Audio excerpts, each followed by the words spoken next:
ya Allah, ya itu, atau dengan kalimat bahasanya Allahumma. Itu Allah telah menetapkan 3 hal jika orang memanggil Allah dengan kalimat Allahumma atau ya.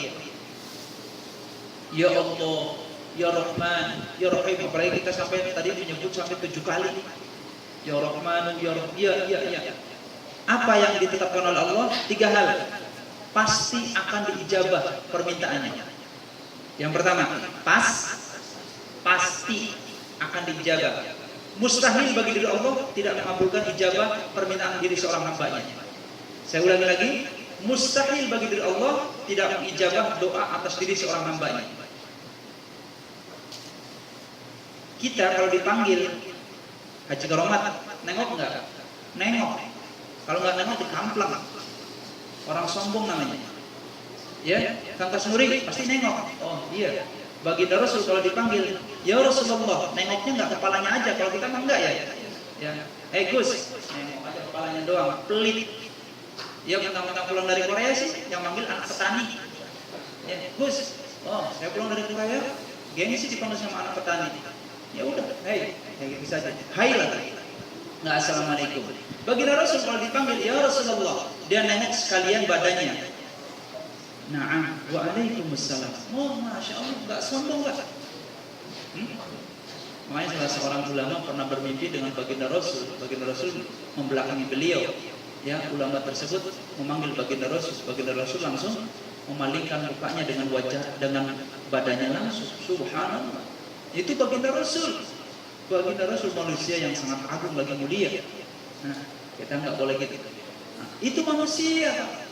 Dipanggil langsung nengok. Dan Allah lebih cepat daripada itu mengabulkan doa dari seorang hambanya. Yang jadi permasalahan, kenapa sih doa kita ini nggak muncul-muncul juga, nggak dijabah-ijabah juga? Yang jadi permasalahan kan gitu. Mungkin kita langsung seudon aja, Allah nggak adil dan lain sebagainya.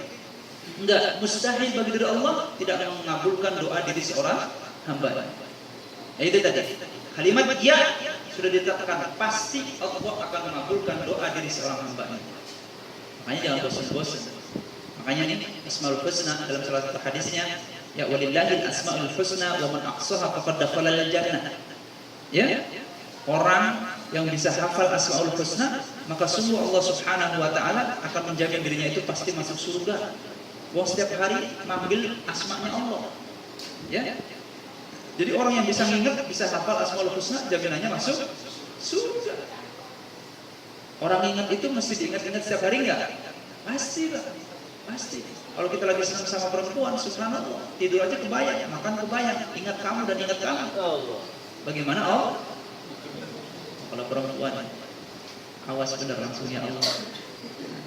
Itu kekuatan ini.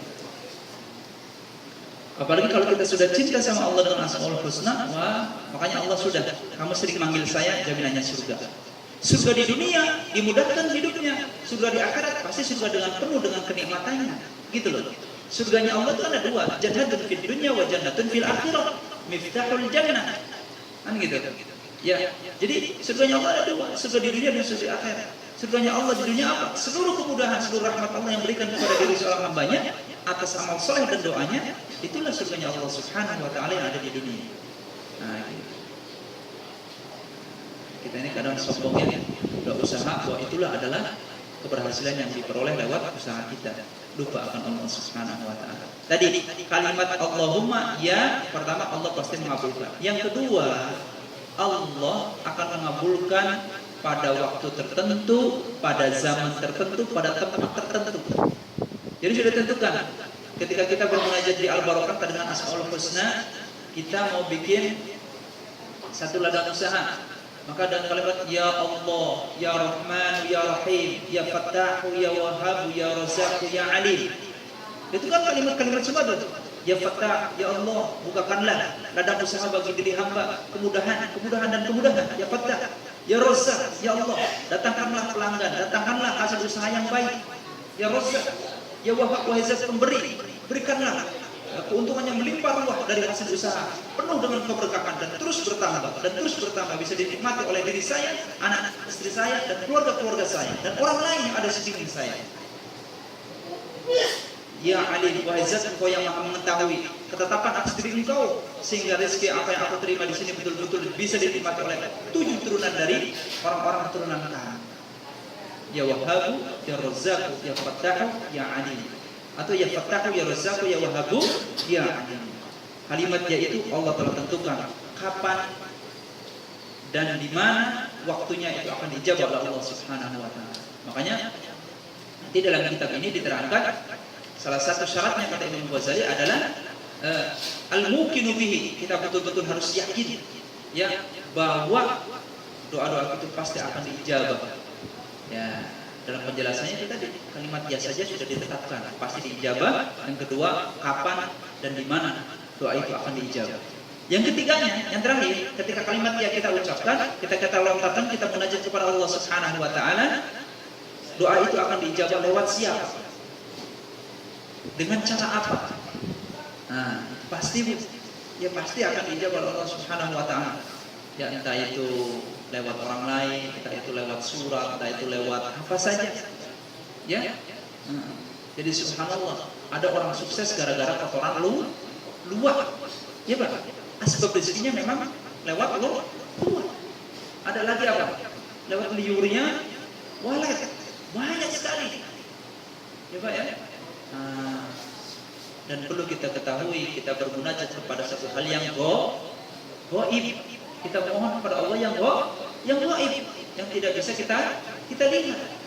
Maka datangnya pun adalah kehendak Allah dari jalan yang tidak bisa kita lihat. Jangan dikata kita bisa usaha kemudian datang pelanggan itu adalah hasil usaha kita, tidak kekuatan iman. Tapi itu adalah memang hajatnya Allah yang menggerakkan para pelanggan bisa datang kepada ladang usaha kita. Lagi-lagi adalah hal yang gaib. Li'anna du'a min kasratil uba. Karena sesungguhnya doa itu kita munajatkan kepada hal-hal yang gaib. Itu sedikit kekuatan iman rahimakumullah azza wa jalla. Ya. Insyaallah kita cukupkan ya. 6:30. Di subhanallah, karena memang doa ini adalah inti ibadah. Dia bisa mendatangkan rezeki, bisa menolak bala, asbab doa, dan bahkan yang bisa menahan daripada ketetapan buruk atas diri kita adalah asbab daripada doa kita. Ya. Jadi kalau kita sudah ditentukan pada hari ini, jam ini kita akan ditetapkan satu hal yang buruk, kan asbab doa kita, maka hal itu tertahan oleh doa kita. Ya, makanya jangan pernah tinggalkan ya berdoa. Dan tentunya nanti dalam kitab ini juga akan dijelaskan tentang adab-adab sebelum berdoa, adab-adab di tengah berdoa, adab-adab setelah berdoa. Jadi 3 unsur itu tadi. Ya, sebelum berdoanya apa? Di tengah-tengah doanya apa? Setelah berdoanya juga harus bagaimana? Sehingga betul-betul doa itu cepat dan cash sampai kepada tangan kita. Jangan-jangan doa itu lambat sampai kepada tangan kita, asbab sebelum doa kita masih banyak kotoran-kotoran dari dosa besar dan dosa kecil, dari makanan yang kita konsumsi, ya dari alat yang kita pakai. Ya, di tengah berdoa pun sama seperti itu, nggak boleh ta'ajjul. Ya, nggak boleh ta'ajjul. Karena hanya satu doa yang tidak dikabulkan oleh Allah Subhanahu wa taala, yaitu doa ta'ajjul, doanya orang-orang yang terburu-buru. Terburu-buru bukan berarti terburu-buru mengucapkan, bukan. Terburu-buru pengen segera dikabulkan, sehingga asbab tidak dikabulkan, ditunda, dia merasa putus asa dengan doanya sendiri dan dia meninggalkan doa. Maka asbab meninggalkan doanya tersebut akhirnya tidak bisa diijabah oleh Allah Subhanahu wa taala. Jadi ada 3 fase sebelum berdoa, fase di tengah-tengah berdoa, dan fase sesudah berdoa. Insyaallah itu semua akan menjadi ijabah atas diri doa-doa kita semua. Sahabatku sekalian dan rahmat Allah, ini yang bisa kita sampaikan. Barangkali ada yang mau ditanyakan? Insyaallah tidak ada. Silakan untuk istirahat sambil menunggu iftar. Ya, berbanyak zikir karena min awqatil mustajabat. Di antara waktu-waktu yang mustajab itu adalah waktu-waktu sambil menunggu berbuka puasa, bermunajat kepada Allah Subhanahu wa taala, karena akan diamini oleh para malaikatnya Allah Subhanahu wa taala. Mari kita tutup dengan doa kafaratul majlis. Subhanakallahumma wa bihamdik, subhanakallahumma wa bihamdika, asyhadu an la ilaha illa anta wa nastaghfiruka wa natubu ilaik. Hadanallahu wa iyyakum ajma'in. Assalamualaikum warahmatullahi taala wabarakatuh.